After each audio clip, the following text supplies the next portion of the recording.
ব্যবসায় লেগে আছেন অনেক দিন, কিন্তু এখনো ভালো কিছু করতে পারছেন না। চাকরি খুঁজছেন, চাকরির কোনো ব্যবস্থা হচ্ছে না। ঋণের বোঝা যেন বাড়ছেই, কোনোভাবে কমার কোনো কথা নেই।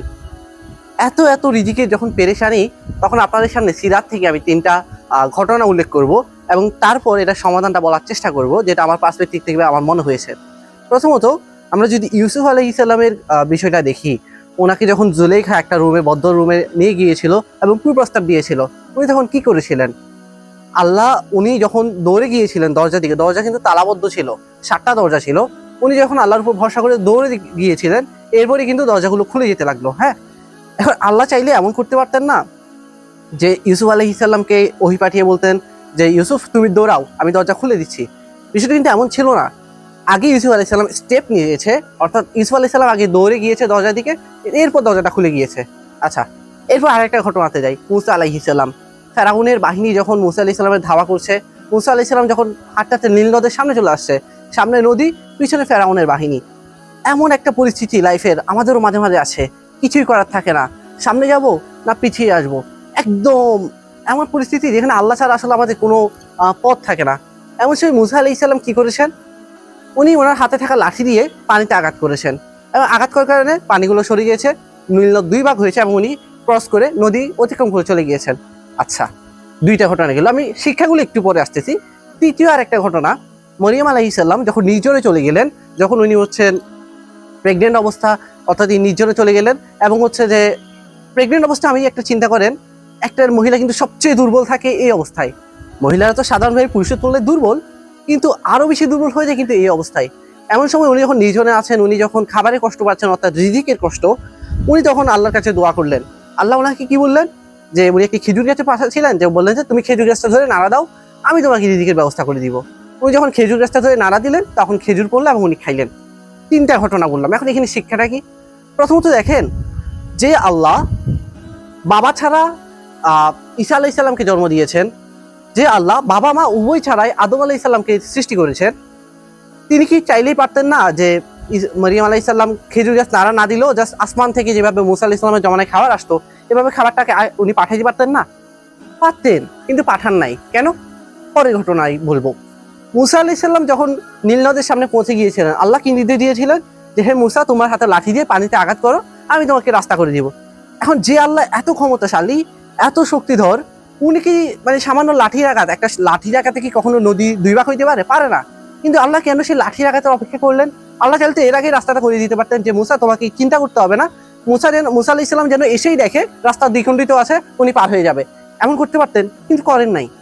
তৃতীয়ত যেটা বললাম, ইউসুফ আলাইহিস সালাম, ইসুফ আলাইহিস সালামকে যখন রুমে নিয়ে যাচ্ছে জুলেখা, তখন আল্লাহ বলতে পারতেন যে মানে আগে থেকে সব দরজা খুলে দিতেন। দরজা খুলে দেওয়ার পর ইসুফ আলাইহিস সালাম দেখতেন যে দরজা খোলা, উনি দৌড়ে চলে যেতেন। এটা তো হতে পারতো, হয় নাই। কি হয়েছে? ইসুফ আলাইহিস সালাম আগে স্টেপ নিয়েছে। দেখেন, আমি 3টা ঘটনাতেই একটা জিনিস ক্লিয়ার করার চেষ্টা করি। ইসুফ আলাইহিস সালাম আগে স্টেপ নিয়েছে, দৌড়ে গিয়েছেন, তারপর দরজা খুলে গিয়েছে। মুসা আলাইহিস সালাম লাঠি দিয়ে আগে আঘাত করেছেন, তারপর দরজা নদী 2 ভাগ হয়ে গিয়েছে। মরিয়ম আলাইহিস সালাম আগে গাছ ধরে নাড়া দিয়েছে, তারপর খেজুর পড়েছে, রিজিক এসেছে। অর্থাৎ আমাদের জীবনে যত সমস্যা আসুক, আমার ব্যবসায়ী পেরেশানি, আমার রিজিকের পেরেশানি, আমার ঋণের বোঝা কমছে না, প্রথম স্টেপটা আমাকে নিতে হবে। আমার যতটুকু আছে, আমি সর্বোচ্চ যতটা পারি, আমি যদি 10 ঘন্টা অফিস করতাম আগে, আমি কোনোভাবে সেটাকে 12 ঘন্টা করা যায় কিনা। আগে আমি ধরেন, আমি অফিস ছিল 9টা থেকে 5টা, আমি কোনোভাবে সেই অবসর সময়, যেটা বিকাল থেকে সন্ধ্যা রাত, সেই সময়টাতে আমি কিছু করতে পারি কিনা। আমার যে ক্যালিবারিটি আছে, আল্লাহ আমাকে যে সক্ষমতা দিয়েছে, আমি সেটা পুরোপুরি ব্যবহার করছি কিনা। আল্লাহ আমাকে যে মেধা দিয়েছে, যে শক্তি দিয়েছে, সেটা আমি কাজে লাগাচ্ছি কিনা। যদি আমি সর্বোচ্চটা লাগাই, এর পাশাপাশি কি করতে হবে? আপনি ঘটনাগুলো দেখেন। মুসা আলাইহিস সালাম যখন আল্লাহর দিকে প্রার্থনা করছিল, তখন আল্লাহ আয়াত দিয়েছেন যে তুমি আঘাত করো, আমি তোমাকে রাস্তা করে দিব। ইউসুফ আলাইহিস সালামের ক্ষেত্রেও ইউসুফ আলাইহিস সালাম দোয়া করেছিলেন যাতে তিনি নিজেকে পবিত্র রাখতে পারেন। তখন আল্লাহ কি করেছে? মানে উনি যখন দৌড়ে গিয়েছে, আল্লাহ দরজা খুলে দিয়েছে। যখন মরিয়ম আলাইহিস সালাম খিদায় কষ্ট পাচ্ছিলেন, রিজিকে কষ্ট পাচ্ছিলেন খাদ্যে, তখন তিনি দোয়া করেছে আল্লাহর কাছে। আল্লাহ বললেন তুমি খেজুর গাছ ধরে নাড়া দাও, আমি তোমাকে খাবার দিব। অর্থাৎ আমার সর্বোচ্চ চেষ্টা করবো, ঠিক আছে, কিন্তু পাশাপাশি সবার আগে কিন্তু আমার দোয়া করতে হবে, আল্লাহর উপর ভরসাটা করতে হবে। দোয়া করব, আল্লাহর উপর ভরসা করব, এবং সর্বশেষ সবচেয়ে গুরুত্বপূর্ণ স্টেপ নিতে হবে। এই 3টার কম্বিনেশন যদি আপনি আপনার লাইফে আনতে পারেন, ইনশাআল্লাহ রিজিকের পেরেশানি আসলে কোনোভাবে থাকার কথা না। রিজিক মানে আপনি এটা ভেবে নিবেন না যে রিজিক মানে হচ্ছে যে আমার কোটি কোটি টাকা থাকবে, এটাই রিজিক। রিজিক কিন্তু এটা না। আমি যে সুস্থ আছি, আমার যে ডাক্তারের হসপিটাল মেডিকেলে গিয়ে টাকা খরচ করতে হচ্ছে না, এটাও রিজিক।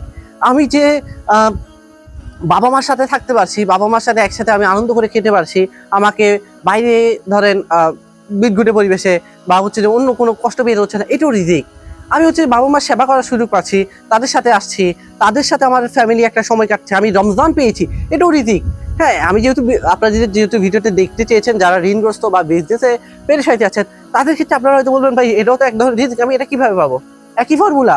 আপনি প্রথমত দোয়া করতে হবে, দ্বিতীয়ত তাওয়াক্কুল, আল্লাহর উপর ভরসা করতে হবে, এবং তৃতীয়ত নিজের সর্বোচ্চটা দিয়ে স্টেপ নিতে হবে, আপনার কাজ করে যেতে হবে।